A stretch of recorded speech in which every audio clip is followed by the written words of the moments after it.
Hello everyone. Welcome back to Tech Vistro.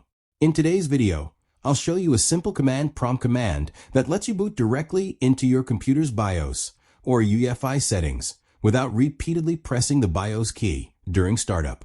Normally, accessing the BIOS can be frustrating because you have to press a specific key, such as F2, delete, F10, or escape, at exactly the right moment. If you miss the timing window, WS starts normally, and you have to restart and try again.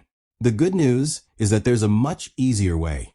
With just one command prompt command, you can restart your PC and automatically enter the BIOS setup screen.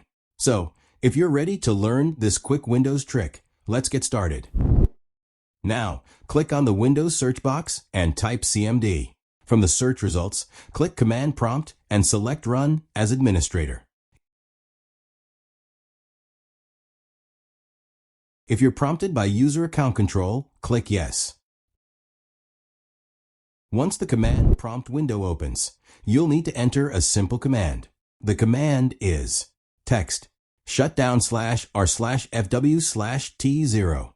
I'll also leave this command in the description below so you can easily copy it.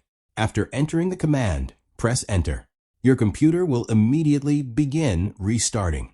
Instead of booting into Windows, it will automatically take you directly to the BIOS/UEFI settings. From there, you can make any changes you need, such as changing the boot order, enabling or disabling hardware features, configuring security settings, or adjusting other BIOS options. And that's it for today's video. If you found this tutorial helpful, don't forget to like, subscribe to Tech Vistro, and turn on the notification bell for more tech tips and Windows tutorials. Thanks for watching, and I'll see you in the next video. Take care and goodbye.